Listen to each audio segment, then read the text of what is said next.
Hello and welcome to episode 74 of the Virtual Velo Podcast, the show that bridges the gap between athlete and avatar, keeping it real in the world of cycling esports. I'm your host, Chris Schwenker. Emma's busy summer is packed with putting words to the action events across Europe, and we're grateful today to have an award-winning cycling journalist, Aaron Borrill, stepping in for her as co-host. Aaron is uniquely suited for today's conversation. He's not only a native of South Africa and the captain of the national esports team, but also the person who brought both this topic and our guests onto my radar.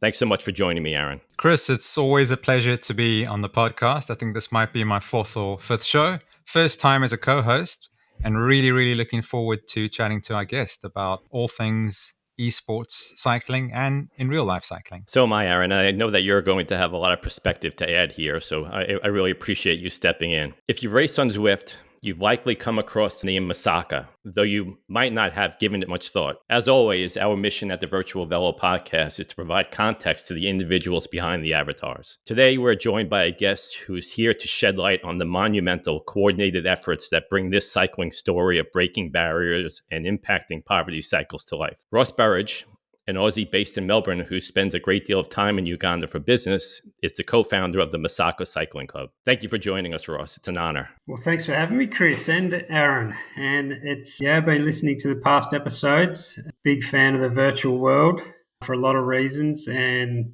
great to finally meet you, Aaron, because you've been quite influential in how Masaka's starting to evolve. We have a lot to discuss with you, Ross. There are certainly many different layers to this onion. But I first want to just set the stage here. And you're somebody who spends a lot of time in Uganda. You're very much immersed in the culture, the political situation, the stability, the unrest, the general economics. Can you describe the landscape in Uganda, and specifically in Masaka, where you're based? Yeah, well, Uganda's a very intriguing country. So it's got a population of just short of 50 million in a very small landmass, really. And the region has had its experienced a fair bit of trauma. It's where the first diagnosed case of HIV/AIDS was ever recorded, and especially in the southern region of Uganda, where we do a lot of our work, it was devastated by that virus. It's been on its knees for many decades. So, and you would have heard of the Idi Amin regime, and it's been under corrupt rule ever since. So they have their challenges, that's for sure. Speaking of those challenges, I'm sure that finding athletes, getting them into your program, getting them through your program is a monumental feat in itself. Can you describe some of the challenges that young people in rural Uganda face when it comes to access to the sport or education? Oh, 100%. Where we work the southern part of Uganda. That's where Masaka City is. It's a very poor region. The families, kids, they're on the poverty line day in, day out. Their day consists of survival, trying to get a meal, trying to find a way to earn some money to get a feed. So it's a pretty desperate area. Although it is growing, there is an emerging middle class happening down there. But lots of kids at a loose end, not attending school, trying to find some kind of hope or dream to follow in their life. And us three been quite fortunate. We've been brought into a scenario where we don't have too much hardship, but these kids, they've been brought into a lot of hardship. So the program's designed to really support those kids from a humanitarian basis, but use the bicycle as a method to create some of those hopes and dreams. Yeah, it's pretty amazing. And also when you think about that survival, I'm sure that sports are not their primary priority. But Uganda does have a fairly rich tradition in endurance sports, particularly long distance running. Like Stephen Kiprotich won the 2012 Olympic Marathon. Joshua Cheptegei is multiple world champion, Olympic gold medalist in the 5,000 meters. Where does cycling fit into that in the Ugandan culture and the Ugandan sporting landscape? They're definitely a poor cousin to athletics and soccer, that's for sure. But it's interesting you mentioned the athletics because, it was only a couple of short decades ago that, East Africa emerged from that AIDS epidemic and now dominate world athletics over distance. So cycling is difficult because it requires equipment, whereas running doesn't require too much equipment other than sneakers. So cycling traditionally, or bicycles traditionally, have been used for transportation by poor families, not traditionally used for racing as a sport. So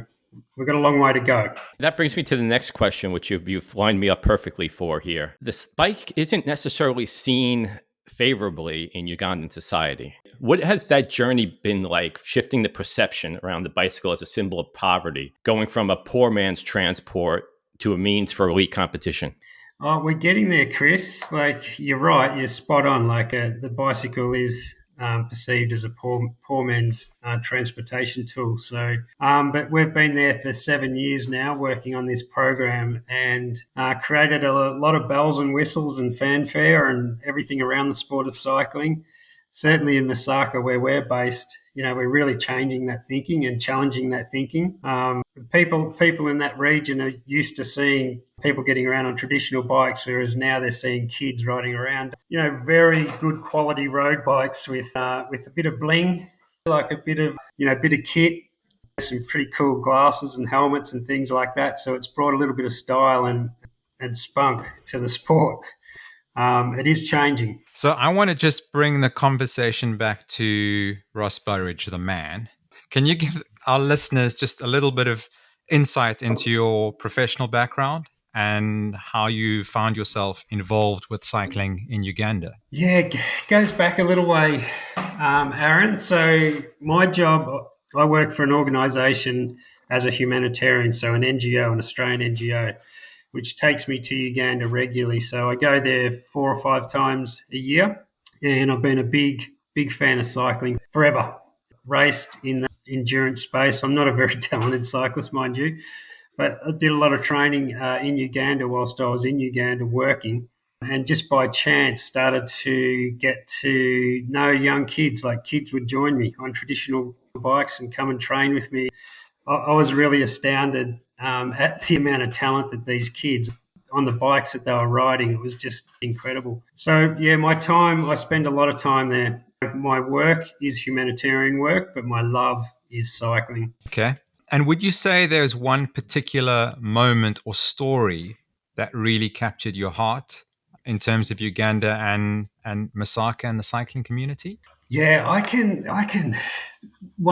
There was a moment when we've got an obligation to help these kids. So I can share a story. There was a local bike race, and they were riding traditional bikes predominantly. And I was riding my $10,000 mountain bike, training for the Tour Divide. Felt like I was a pretty fit sort of dude. And they invited me to come and race against these kids. And I was pretty ignorant of what I was saying yes to. And 40K race, 4 loops, and by the end of the first loop, I was dead last, and I was going as hard as I possibly could on my fancy bike, racing these young kids on these traditional bikes, and that just blew me away. I was just blown away. I came back into the village on the first lap, and all the villagers were laughing at me. I'm just sitting there going, I just cannot believe what I'm experiencing here and what I'm seeing. And I've been around quite a lot of good cyclists. So that was probably the extraordinary moment for me. I'd like us to move into the birth and the mission of the Masaka Cycling Club. And I'd like to talk about the cultural challenges. But before getting into some of the questions, I think we should maybe paint a bit of a picture for our listeners just to understand the challenges that Africans face. Obviously, as a native South African and a member of the African community, I'm very familiar with this, but a lot of our listeners, particularly in first world Europe, North America, don't actually have any idea. Yeah. And I think many riders, especially those that are on Zwift and partaking in the Zwift Racing League, etc., they don't realize the difficulties that these riders face, both in terms of outdoor riding and particularly when it comes to esports. For those at the highest level, and I'm talking about myself here too, I will get up in the morning, have breakfast, go to my bike room, switch on Zwift, hop on the bike, and I'll get started. It just sounds all too easy, and it's often taken for granted, and it's made a lot easier by fiber internet and other fancy equipment and kit. Yeah. Can you paint a picture for our listeners about the average day for the competitive Masaka esports rider? Yeah, well, it's none of that, Aaron. None of that. So when you see our Masaka riders getting around on the virtual platform, it takes a lot to get them there every single day. So thankfully we've developed to a point where we've got our own clubhouse now, and we've got great supporters like Zwift and Wahoo who support us to get onto that platform. So that's helpful. So we've got a safe place. We've got an esports studio now set up in the clubhouse, but we still hope that the kids can get there every single day.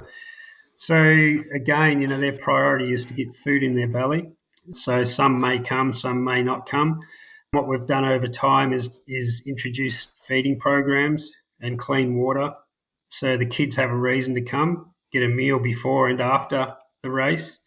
So we have a cook that will cook them rice or cook them breakfast, porridge, etc. So they have a reason to come to the clubhouse, then have some energy and a full belly to race. And then afterwards we'll cook them another meal of rice or something, just so they hang around in the clubhouse and develop friendships, relationships, because teamwork might sound like common sense to you and I, Aaron, but over there, when you're in survival mode, these kids live quite independently because they have to survive independently. So developing, nurturing that team ethos is really, really important. So we work really, really hard to keep them in the clubhouse and prepare them for these races. That leads me on to the next question perfectly. So I'd like to talk about how the riders are finding the team element on Zwift, because traditionally there's always been cultural, religious, and even tribal divides among African nations, as there's this quest to outdo each other or finish ahead of the teammate is seen more important than the team itself. Is this a challenge within the elite team participating on esports, and how difficult has it become to sort of break down this outlook and get them to realize that riding as a team will get them to succeed further than racing each other within a race?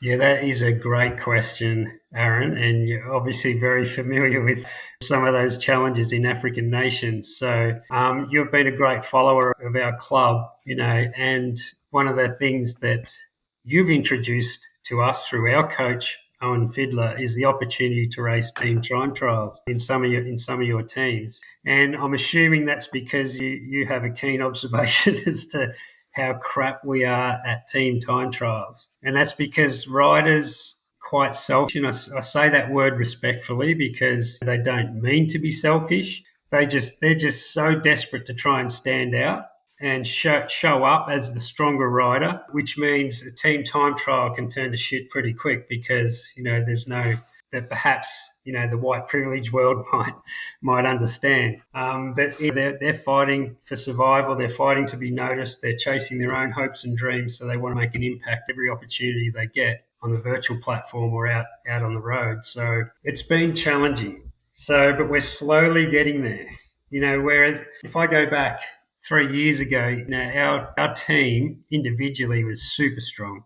But you put them in a team time trial and we'd be 4 minutes off the pace.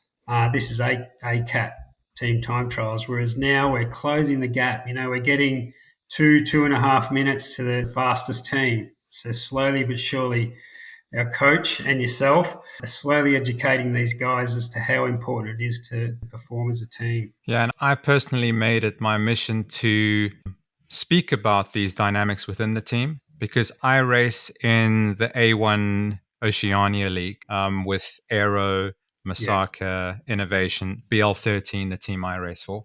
And we'll often see the Masaka boys mixing things up, going on long range attacks, doing some crazy things from the start, but staying with the front guys for the majority of the race. And after the race, when we're having a little bit of a debrief, Masaka's often up and, the guys are questioning. They've got strong riders on paper, but they're not finishing anywhere near where we expect them to. Yeah. And that's something I've tried to educate my team on and the challenge that they are facing. But I can tell you from when I've started with BL13 riding early in the mornings in British time, the progression I've seen just in 2 short years, looking at the way the riders have sort of learned the platform, the nuances of the platform, I'm not surprised if we're going to see the next top 10 finisher in the UCI Cycling Esports World Champs. Perhaps not now, but maybe in the next 5 years, come from Uganda and from Masaka. I think that's very possible, Aaron. The raw talent's there. Like if we have a dozen kids that are capable of pushing 5.5 watts, for 20 minutes. But they're all over the place. But, credit goes to our coach, Owen Fiddler, who's based in Beijing. He uses the virtual platform, which is not the normal thing for a coach to do, but he's got to teach them a lot of things. It's not, there's a lot of things to teach these kids, and just simple things, like not pulling the peloton. So these kids will want to, you would remember 2 years ago when all of our kids would be on the front of the peloton, everyone is sitting behind them, and because they want to be seen, they want to be noticed, they want to show everyone that they're strong. Coach Owen's been doing over these years is teaching them how to race on the virtual platform like they should be racing out on the road. But it's slow and it's gradual, and the improvement is coming. But that's the beauty of the virtual platform. Our coaches can sit there. Like Owen sits there, he watches them, he sends them comments, whilst they're racing. This platform is absolutely critical for developing our riders. And it is happening. We are improving, but we've still got a long way to go. Yeah, I mean, we are seeing that they'll be noticed. So the work that the coaches are putting in behind the scenes, it's helping a lot. Let's talk about the foundation for a moment. Take us back to the beginning. How did the Masaka Cycling Foundation come to be? And who were the founding members, and what roles did they play in getting that project off the ground? Yeah, I'll go back to that story, that 40K race that I did. So I think after that moment, that really impacted me. So I came back. I have a mate who runs a local bike shop here called Bike Matters. And I said to him, and I knew he was a social worker who bought into the cycling shop. And I said to him, we've got to do something here. Like, there's that much amazing raw talent in Africa that these kids just need an opportunity to showcase that talent. And me with my humanitarian background and Jake with his bike shop, we started putting a call out to all his customers to donate bikes, and I'd start muling them in. So they started riding on decent road bikes. And then after a short while, we thought, well, geez, we need to do more. We need to find a way that we can build a program that's sustainable and accessible, just everyday cycling fans. Because that's what I do for a living. So I build sustainable programs over in Uganda for schools. So that's my expertise. And we didn't want to go out there and hit up a rich billionaire or a big company to underwrite the business, because as we know, that model fails all the time. People lose interest, and your program disappears pretty quickly. So through my podcast, we put a call out to all the listeners and said who'd be keen on putting in $5 or $10 a month to set up a foundation to support these kids in Masaka, Uganda. And we immediately virtually got 150 cycling fans, just everyday podcast listeners are like listening to your podcast now. And they chipped in. We had some loyal followers on that podcast, and they chipped in, and we formally registered the foundation here in Australia. And we've slowly but surely found 250 cycling fans from around the world to chip in a few bucks every month. And 7 years on, we're doing what we're doing. So it's been, it's 100% volunteer, Aaron, and 0% admin. Cycling fan based. So your mission is extremely powerful: to bring the global cycling community together, to remove barriers and fight for a more inclusive cycling community free of inequality. What does that mean to you personally and the other founding members of the Masaka Cycling Federation? We're very passionate about that, Chris. Because it's easy for me and people like Aaron, who know the African continent pretty well. These kids, I feel like they have the right to the opportunity to chase hopes and dreams like any other kid in the world. And if we can help these kids, then help them. It's not that difficult to help.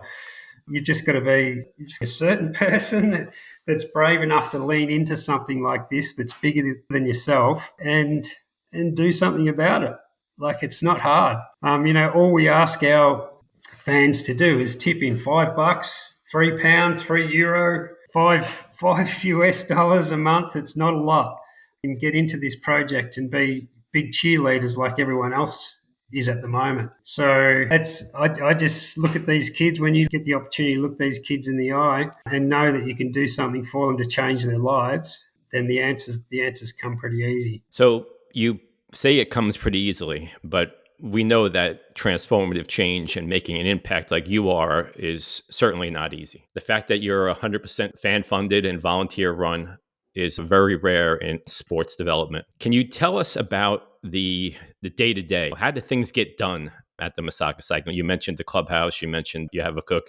I'm sure there are a lot of moving parts. Can you just break it down for us? Yeah. How things get done? Yeah. Well, most of us white privileged Patreons, as we call ourselves, are out there banging doors, trying to raise money, trying to pull equipment together, muling stuff in, trying to engage industry connections, doing whatever we possibly can to help this project. But on the ground, the project's actually ran by local Ugandans. So we have a chairman there and a board who volunteer their time to help run the club.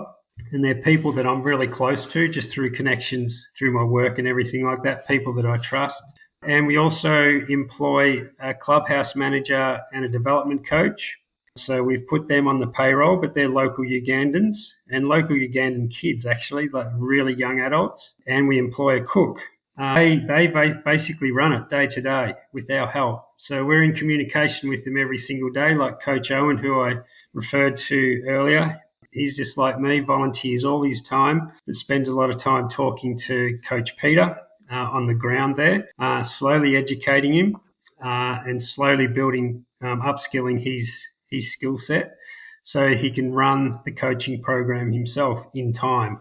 We hope in 10 years' time we won't need to really have that much input. But they run it day to day on the ground. Yeah, it's interesting. You mentioned Coach Peter. He's Ugandan as well? Yeah, he's a young lad, early 20s or mid-20s now, just really educated Ugandan. He is really, really clued up on tech, which is important on the virtual platform, and he communicates.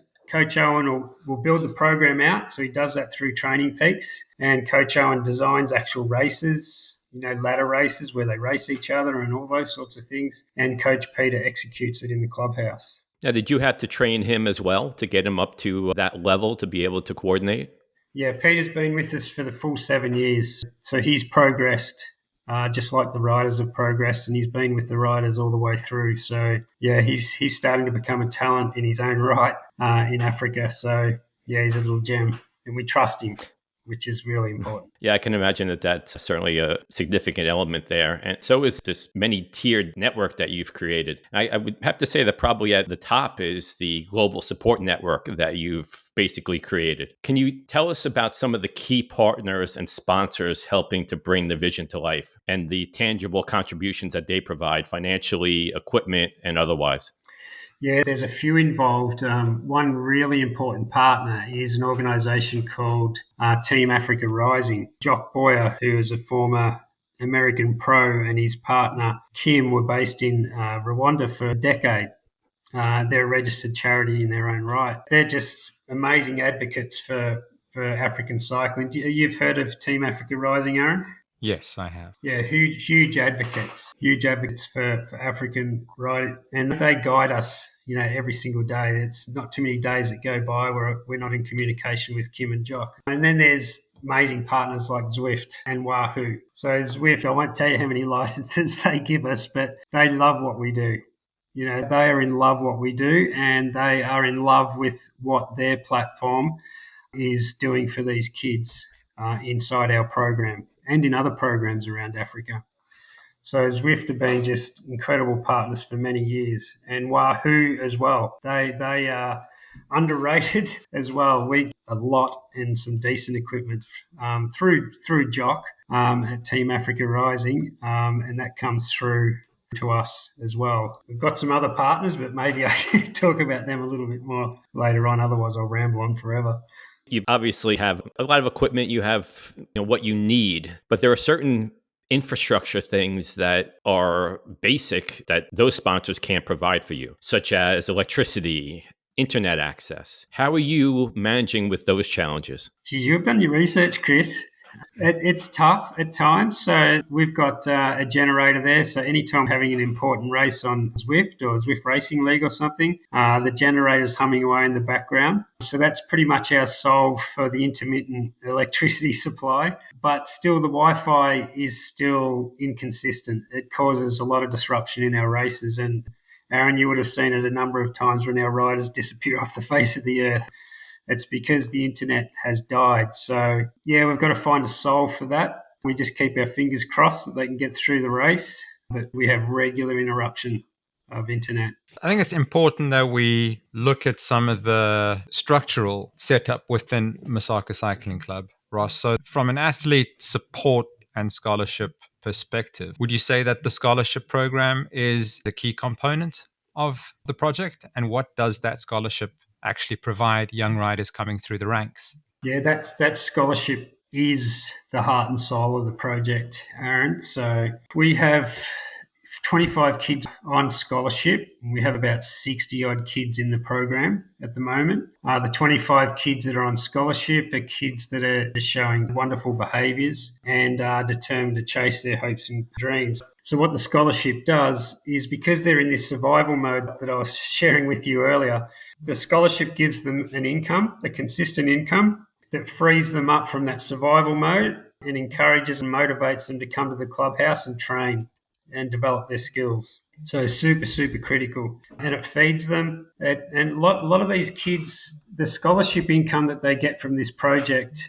is the single source of income for their whole family. So not only is it feeding them and providing them with some income, it is feeding their whole family, paying the school fees to their siblings. It's absolutely critical. And we pay these scholarships out of the monthly donations of the fans that fund the project. So I said we've only got 25 on scholarship at the moment, and we've got 250 monthly donors. Our goal is to get the monthly donors up to 500, and we can add in more of these kids into this scholarship program just to benefit their lives. So cycling has become far more than just sport for these riders and for these fellow scholarship recipients. It's a way for them to break that cycle of poverty. And can you share what it means for these riders to become the primary income earner for their family? Yeah, it's more often than primary emotion is relief. There's an element of pride in there, of course. Some of these kids, 16 years of age, who are just tremendous raw talents, are the single income earner for their whole family. It's a pretty big burden for the kid to carry, but it also provides a lot of motivation for them to want to continue in their cycling journey and continue the right behaviours to keep getting those scholarships. We've mentioned coming from white privilege and taking a lot of things for granted. I assume that we're not talking about big sums of money here that are given out on a daily basis that will support the entire family through your project of basically a talent identification and cultivation program. It's extremely powerful and profound. What types of money are we speaking about here? We're talking about 150 US a month, Chris, which is not a lot of money. And that feeds the family for a whole month. But when I say feeds the family, we're not talking about 3 meals a day. We're talking about one meal, maybe a little bit of porridge for breakfast on occasions, but it keeps them alive, keeps them healthy, keeps them fed. So it goes a long way. I think that's very important contextual information, Ross, because I think a lot of the listeners and other riders who have come across Masaka on Zwift don't really know that. It's not ignorance on their part. It's just lack of knowledge and education and what's actually going on in Africa. Continent doesn't really get the spotlight it deserves in many ways. It doesn't get the investment it deserves in many ways. We've spoken a lot about the Masaka Cycling Club and the foundation and what it represents, but I'd like us to shine a bit of a spotlight on the riders and the rising stars because I think they deserve it. I race alongside a lot of these guys in the Oceania A1 ZRL League, and I know many of the riders, and they're very, very strong. And for me, one particular standout and one particular rider who just puts his heart on the line every single race is Kasule Bek. Really, really good rider, very, very strong. He's not afraid to send an attack up the road, very strong on the climbs. Can you tell us more about him and then possibly some of the other rising male talent that is coming through within that particular team? Yeah, you picked a ripper there, Aaron. Baker's actually our club captain, so still in his 20s. And Coach Owen loves him as well. For those same reasons that you just mentioned, he just does everything he's told. He's consistent. He's not the best rider in the club, but you still push out the plus fives. It does what he's told every single time. I think you've had him riding in one of your TTTs a couple of times. Yes, he has. That was really impressive. It was great riding. I did a lot of chatting with Coach Peter, who I must add is just a wonderful human being. Yeah, he is. His grasp of the English language is first class. He's really in tune with all the tech and all the latest trends in terms of Zwift and technology required. He spoke to me about Baker's role within the team and how he's looked up to and how he's respected within the team. So yeah, he's a great talent, and I think someone who's going to probably excel in the coming years. Yeah, 100%. I can't speak highly enough of Baker, and he's being instrumental in developing the skills on the virtual platform. Those changes that you're noticing, those gradual changes you're noticing, Coach Peter and Baker both together collectively are influencing that change for sure. You're speaking about the standout male racers in the program, but when you look at the success that you've had, it's been almost disproportionately towards the female riders that have taken that next step. But we didn't talk about perhaps the biggest challenge that you're faced in many parts of Uganda, where it's culturally frowned upon for women to ride bikes. It's seen as unfeminine or inappropriate. How have you tried to change that perception and challenge those gender norms and really make a transformative change to the actual culture on the ground there? It's been a bumpy ride, Chris. For all of those reasons, like the cultural norms are challenging. It's Uganda's cultural norms. It's not for me to, question whether they're good, bad, or whatever. But, working within those constraints, it's been a bumpy ride.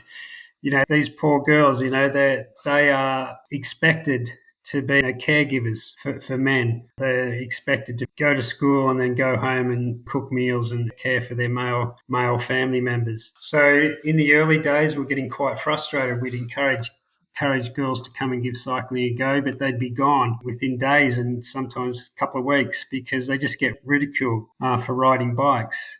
They're seen to have lost their virginity if they've ridden a bike. That's part of the cultural norm. They're considered to be males if they ride a bike. So therefore they're deemed unattractive and will never get married. There's just a couple of things. And this has been, these are the things that we've learnt over time. So we spend a lot of time with parents now just explaining the value of the bicycle and the value of the hopes and dreams that can come from this project, both for the family and for the rider. Some of the girls that have stuck it out through all this ridicule, they've become very, very successful, very, very brave young ladies. And, we brag about the fact that, we've developed the very first female Ugandan pro cyclist who's now at Canyon SRAM generation. And another young lady called Maria is over in France as we speak in the UCI World Cycling Centre program, being prepared for World Championships. Both have come out of our program. So very, very proud about our female program. It's incredibly inspiring. You mentioned that UCI World Cycling Center Development Program. Can you describe the relationship that you have with the UCI? Yeah, it's very, very close. It was an introduction that Africa Rising made. They connected us with the World Cycling Centre down in Paarl, just out of Aaron's hometown in Cape Town. The people down there that run that place are just incredible. We are literally a UCI endorsed African development program. They love and we've had 7 kids through their development program. So the experience of these kids, I'll just give you, sorry, you get me a bit excited, Chris, but you can imagine these kids living in poverty. They've got nothing. They've come into our cycling program. We get them a passport. We put them on an aeroplane. We send them down to Paarl, South Africa for a month, and they get professional coaches developing them for a month. Can you imagine what a mind-blowing experience that would be for these kids? And what they get when they get down there is just so much love and care from the World Cycling Centre. It just blows our mind. We have so much respect for that program down there because these kids come back so determined And we just try and keep continuing to nurture that and get them back down there in that program as quick as we can. It's almost as if you're creating a more worldly view for the community, like the phrase, you can't be it if you can't see it. Yeah. They're so isolated in their communities and in those cultural norms that we spoke of, providing them the ability to actually see that there's a world outside of their village. I can imagine has a tremendous impact when they bring those visions back and they speak about that. Most certainly. And like I said, now that we've had 7 go down, that knowledge is coming back to the club, and that knowledge is actually helping us improve both on the virtual platform and out on the road with quality training. So Coach Owen, he works closely with the coaches down at the World Cycling Centre, and they work together. They have to work together because, they're so focused on the development of African cycling. And, Masaka Cycling Club gets hailed as one of those more developing programs, if you like, in Black Africa. And, that's crucial for that knowledge to come back and be transferred into all the other kids that are inside our program as well. Yeah, I also think, Ross, that using PAL, Cape Town, South Africa, as a stepping stone into Europe is very important, because the culture shock for some of these kids going from rural Uganda into Europe is going to be quite almost a shock to them. So for them to go to Cape Town, South Africa, it almost bridges that gap, because Cape Town is seen as a European city. It's first world in many ways, and it actually shows them what the greater world has to offer. And I know that the road racing happening there within the Western Province Cycling League, getting them exposed to that level, the bunch riding, the skills that they're learning, and then taking back to their friends everything that they've consumed, the knowledge that they've gained, and what they've seen, having stepped out of a rural country and poverty into another world that's on their same continent, must be mind-blowing to them. It is mind-blowing, but you are absolutely spot on, Aaron. They don't get the opportunity to race in tight pelotons in Uganda. The peloton might exist of 20 riders, and the peloton would be loose as. You chuck them in a peloton down in South Africa, in Cape Town, racing every single weekend, pretty much. They learn pretty quickly. Like more often than not, they're spat out the back in their very first race because they're terrified and petrified of, a tight peloton racing. But getting that exposure down there is absolutely crucial. And to get it before they get thrown into a European environment or something like that, absolutely critical. You've mentioned that our line of questioning is exciting for you. But the thing about Masaka that's most compelling to me is how central cycling esports is to your mission. Why has this discipline become such a perfect fit for Masaka? I tell you, everything changed, Chris, when a now friend of mine, his name's Sam Mutton, he lives in Kampala, he's a UK dude, really, really great friend. It all changed when he introduced Zwift and smart trainers to our project. And he nurtured that talent for several years. He built up what he did. He strategically built up their numbers and showcased the sheer raw talent to the rest of the world. We got noticed. So all we did for a period of time was just race on Zwift and chase rankings. So I think the highest we got in team rankings was around 21 or 22, which is pretty impressive. And we had 2 or 3 guys in the top 100, top 120 consistently. And all Sam did was just say, look at us, look at us, look at us. Look at these numbers that these kids can do. And that's all we did for a couple of years. So it was absolutely critical in getting our project out there and showcasing some of the raw talent that exists in Uganda. Yeah, it's quite interesting because I actually wrote a piece for Zwift Insider in the very early days of my career on Sam and his project there, which I then forwarded to you. And, it kind of, you felt that was a blast from the past. So, this has been on my radar as something that's, really significant and impactful, and something that cycling esports, because of the accessibility and the way that it's able to bridge that gap for athletes, is really something that should be highlighted. And a lot of traditional cyclists don't even know that potential exists. And on that topic, do you feel that you would have attained the level of success without cycling esports as a vital component of your program? Absolutely no way. I can say that categorically. The moment Zwift themselves recognise the power of their product on that continent, it's changed things Like just by chance and by luck, we met Sam Mutton, who introduced us to that platform. We got these kids. It just removes all the barriers, Chris, for these kids. They don't have to own a bike because we've got the bikes. We've got the actual Zwift studio where we can set up 20 kids. They don't have to own anything. They just need to come to our clubhouse. We give them the bike. We put them on a machine. We give them a license that Zwift provide, and we just let them race. So as long as they've got a bike to sit on, and Coach Peter there to help set them up, they just race with raw power and a whole lot of crazy often. But, they don't face any discrimination. Poverty means nothing on the virtual platform. Providing they've got a bike, a smart trainer, and a tablet, they can race. They can race the best riders in the world like Aaron and stick it to him. They don't need a $10,000 bike. They don't need all this equipment that we're so privileged to own. They can just come and just showcase their raw talent. So let's just talk about the practicality of that, right? How much of the training, percentage-wise, is done on the virtual platform, and then how much is actually done on the road? Like, I've done some research into, the infrastructure, the road infrastructure around Masaka, and most of the roads are gravel. It takes a long time to get somewhere you can actually put some good training in. And even when you do, you don't have hilly terrain. It's very difficult. How much is it done in the clubhouse, and then how much is actually done on the road? That's a really good question. And it's probably the one thing that we're in conflict with the World Cycling Centre down in South Africa, because we have the knowledge of our environment.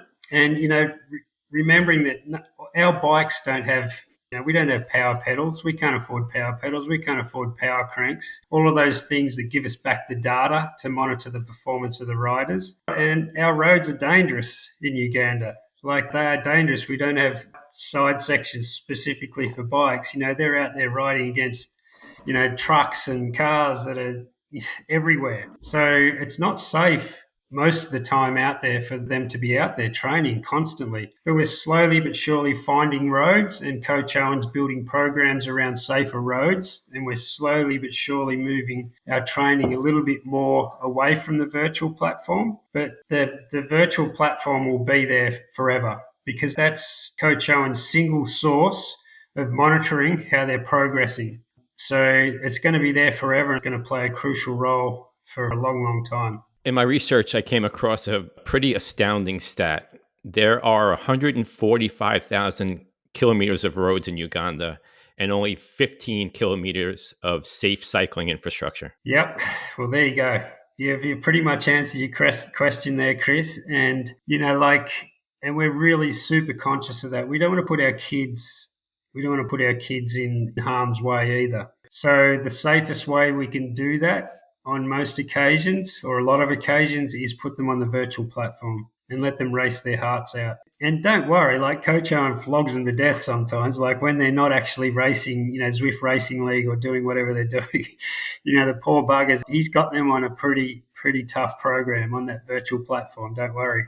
I'm sure he does. It's certainly a good way to do some focused training, which is exactly what you need to do. I'm sure that you don't have a ton of time. These kids are basically, their life is survival, and they can't be spent training all the time. Another aspect of cycling esports that's evolved over the last couple of years is that there's a platform, MyWhoosh, that offers significant prize purses. There is money there that your athletes have access to that, we're speaking of the $150 a month. Some of the very low categories are making that every week for winners that go in the top 10 of those races. Is that something that you've explored, having your athletes focus on that as a potential source of not only world-class competition, but also as financial support as well? We've looked at it, Chris, but we're a long way from that. As you know, like dual power readings, accuracy, all of those things are measured within an inch of their life on that platform and in that format. And we don't have those measures. So, unfortunately, we don't have the money to have power pedals or power cranks, all those sorts of things that you need to ride on those platforms. And this, you actually raise a really good question, because like we sit there and go, oh, geez, I'm starting to get concerned about that. These are probably the areas that concern me a little bit. The risk for us is the virtual platform moving away or becoming a little less accessible to us because we don't have that equipment. We don't have that sophisticated tools to be able to race on these platforms. So, we're hoping that, ZRL, has a long lifespan because that's a platform that we can race on without too many barriers. My wish, we'd love to. We'd love the opportunity to get on there and race for money, but we're just not geared up for it. And I think, there's a lot of positives to come out of this, but the road ahead, I think, is still littered with challenges, although there's a light at the end of the tunnel. If we look at the upcoming World Championships, they're going to be taking place in Rwanda, and that marks a historic first for the continent. It's huge news for every single nation that comprises Africa. What does that moment mean for Uganda and more specifically for the Masaka Cycling Club? I think it's hugely significant, Aaron. When I think back to our relationship with the Ugandan Cycling Federation 7 years ago, when I look back at the pool of riders in Uganda capable of participating in a world championship, it was next to none. But Ugandan cycling is evolving. The Ugandan Federation is slowly evolving, and development programs like us are spitting out young talent that people want to nurture and support us to get to those highest levels like World Championships. Like I said, Maria's over in France with the World Cycling Centre as we speak, being prepared specifically for the World Championships. So we have, I'm hoping that we'll have at least 2 riders participate in World Championships this year in Rwanda out of our program. So, and I think Uganda will go for the very first time with a packed team, filling every category. So it's evolved. That's amazing to hear and pretty much answers my next question. But I think if I can maybe segue into something I wasn't going to ask, because the World Championships are taking place on the continent, is there any opportunity for riders who potentially didn't qualify to visit the country and watch it live, just to expose them to the wonders of World Championship racing? That is an absolute ripping question. I would love to say absolutely 100%. That's a huge opportunity. And we need to look at that as an opportunity. And, when we get a little bit closer to the time, that's something I would love to do. Imagine taking a busload of our guys. Like we're only 6 hours off the Rwandan border where our program's based. So we're not far from World Championships. So it'd be a great opportunity to take a busload of our kids down there and see it firsthand. Wouldn't that be exciting? Yeah, it would be amazing. I'd love to see the smiles on their faces and just the enjoyment. Yeah. It'd be amazing. The future of the club, what is your ultimate vision for the Masaka Cycling Club, and what do you think success would look like for you if we measured that over the next 5 to 10 years? Success for me would be to build the pool of kids up to something like 70 or 80.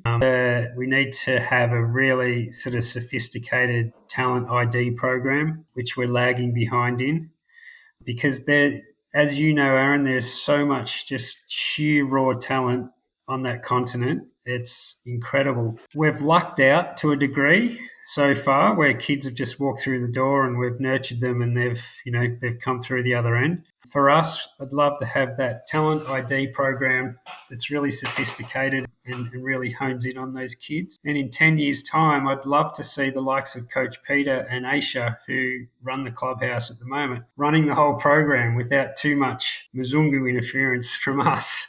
We'd love them to be self-sustainable long term. That actually does dovetail nicely with my next question, which is Masaka is a small city or town within Uganda, and there are obviously other regions within the country. Do you think the Masaka Cycling Club model could be replicated elsewhere in Uganda or across Africa?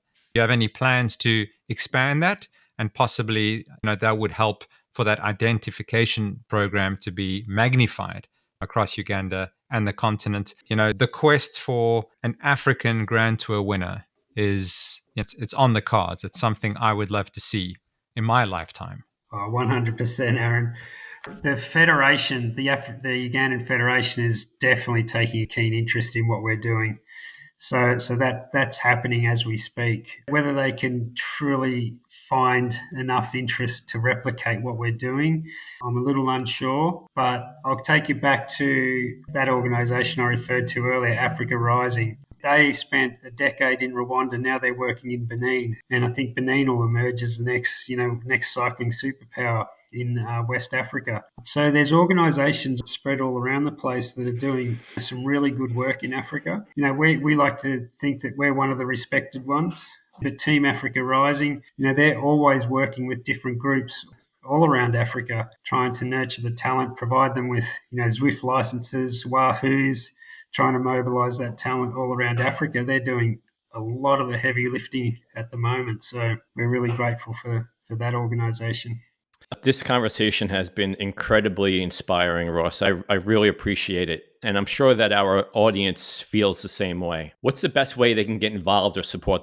Thanks for asking, Chris, because I would just love to try and motivate the whole virtual world to get behind us. We've got a website, masakacyclingclub.com. On that website, there's a little support button, and we're looking for some unique supporters. So we're looking for unique people that are brave enough to lean into a project that's bigger than them and to sign up for £3 a month, £5 a month, 10 Rand a month, whatever it is.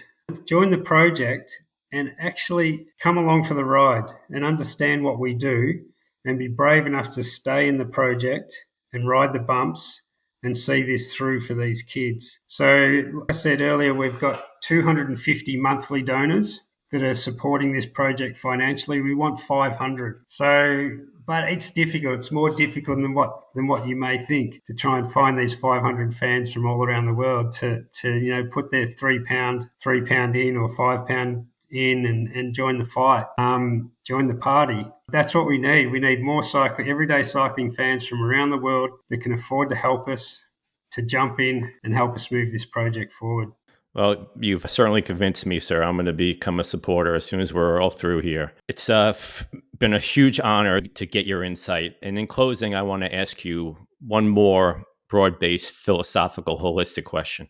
If you could leave our audience with one message about the power of a bike in underserved countries or the mission of the Masaka Cycling Club, what would it be? Don't underestimate the power of the bicycle. It is a powerful tool that is changing this continent for these kids, changing the lives of these kids. We take it for granted, Chris. We're lucky enough to be able to take our bicycles for granted, but these bicycles inside this program are changing kids' lives. And me being a cycling fan, I feel really, really proud to be giving something back, because cycling as an industry, as a sport, has given me a lot over the years. To be able to give something back to cycling, I love it so much. Makes me feel really proud. And it motivates me to do some good through that tool, being the bicycle, to change these kids' lives. I can see the emotion, Ross. I can, and I can see how truly this touches you. And I think that that's a perfect place to stop this discussion, Aaron. Yeah, Ross, I've got a deep appreciation for what you're doing for African cycling. I'd like to encourage all of my South African friends and any of our South African listeners to get behind the program. They're part of the continent. These are their brothers. It's an ideal platform to make change and to get these riders to the next stage of their lives, not just as cyclists, but as human beings, because they deserve it. So I really appreciate what you're doing. No, thank you, Aaron. And if I could just also say, Chris, we've got an Instagram page, Masaka Cycling Club. Jump on there and follow the kids and comment on the posts, because they look at the posts and they feel like people out there actually see them and love them and care for them. These things just might sound like really basic things, day-to-day things to us that we take for granted, but jump on the Instagram page, comment on them, congratulate them, cheer them on, motivate them, play a role in their futures. And that's another way that you can help as well if you can't find that £3 a month to jump in and actually support. Thank you so much, Ross. You can subscribe to the Virtual Velo Podcast on your favorite podcast provider and YouTube. You can follow Emma Martin on Instagram at biking_Emma and Chris at the Zamunike. You can catch Emma putting words to the action of the My Wish Sunday Race Club and several other events throughout Europe during the summer. Head over to thezamunike.com and please become a member of the Escape Collective to join the conversation and support independent cycling esports journalism. We have some more interesting guests from the world of cycling esports joining us, including Ruvi CEO Peter Samek, 24-hour virtual cycling world record holder Matthew Lefthand, and World Ultra Cycling Association records chair Larry Osland, Bike Terra creator Matt Gibbs, and several other impactful people waiting in the wings. Thank you for your patience, as always. And thank you, Ross Burrage, for sharing your fascinating perspective, and to our listeners for taking this journey with us. As always, I will remind you to please take care of your heart. Get a coronary calcium scan. It saved my life and it could save yours. Ride safely, and goodbye. Thanks, Chris.